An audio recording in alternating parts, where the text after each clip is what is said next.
스님 항상 좋은 법문 감사드립니다. 스님께서는 누가 더 많은 것을 가지려 하면 양보하라는 취지로 말씀하셨는데요.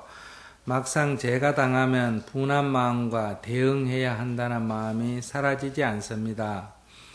가까운 예로는 형님이 결혼 후 어머니와 갈등이 많다가 형수님 어머님 사이가 나빠서 어머니 재산을 일정 부분 가져갔습니다.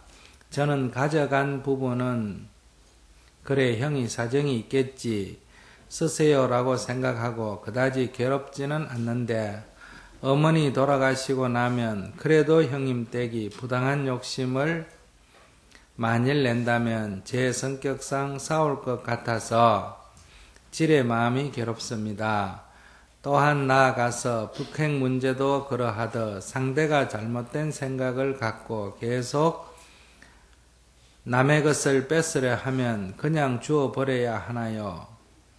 마음은 변하지 않게 그냥 솔직하게 싸우고 다투는 것이 오히려 낫지 않나요? 모든 것을 버리고 출가하지 않은 한 양보함에 한계가 있지 않나요?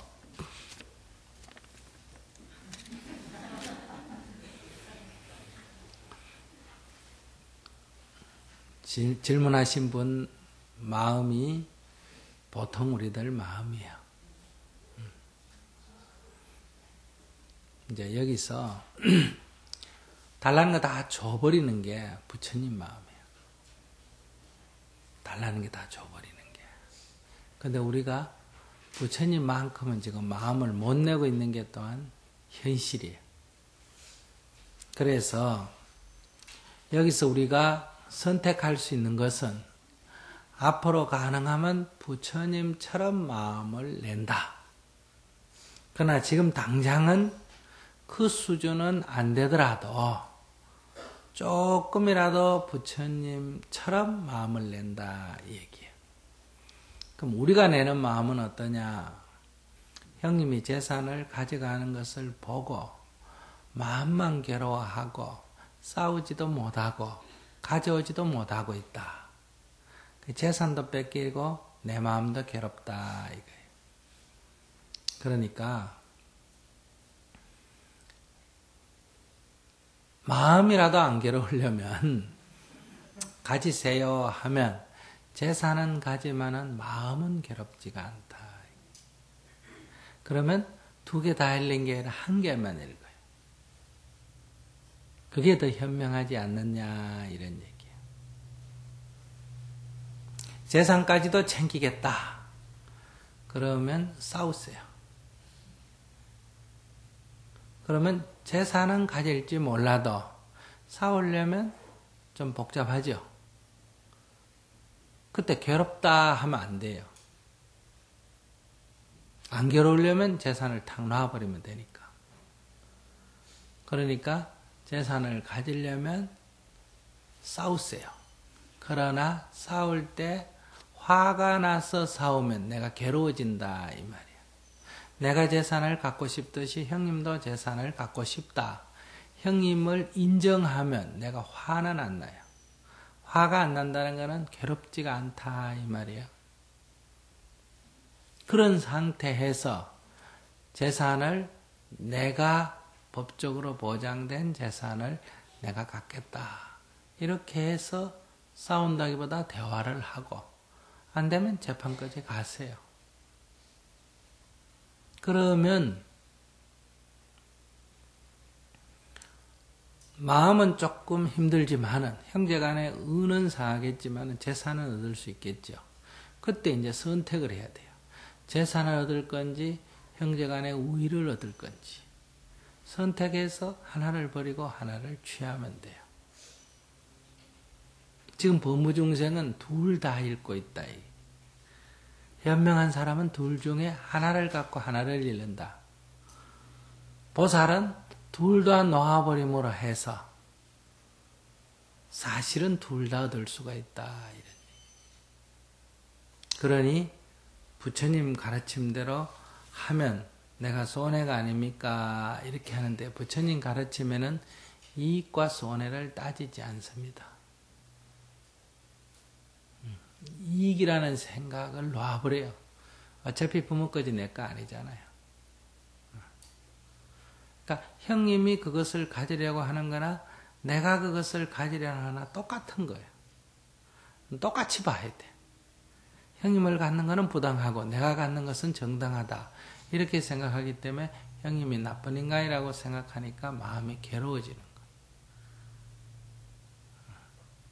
동생 입장에서는 똑같이 나눠야 된다고 생각하고 형님 입장에서는 자기가 많이 가져야 된다고 생각하는 거예요.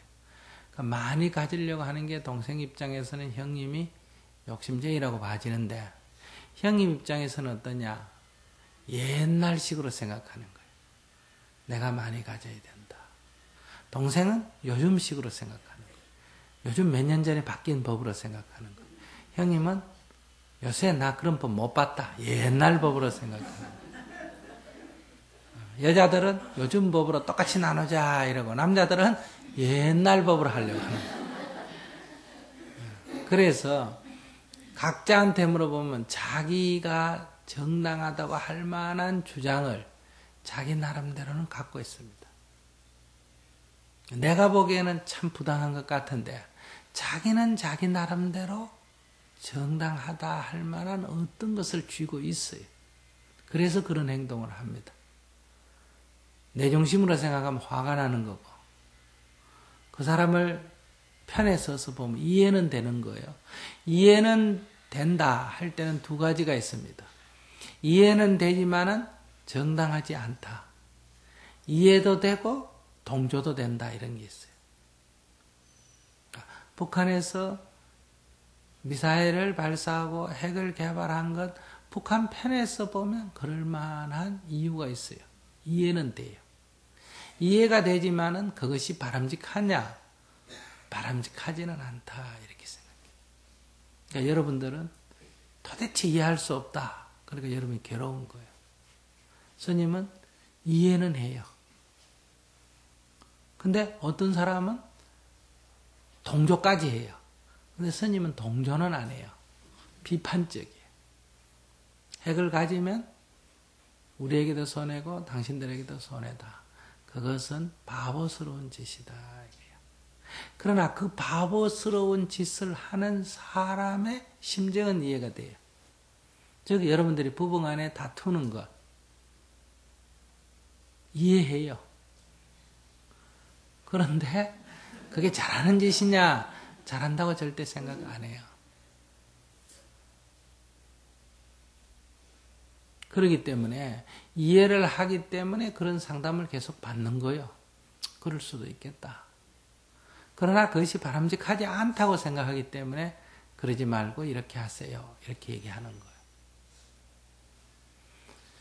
이해가 안 되면 상담이 안 되죠.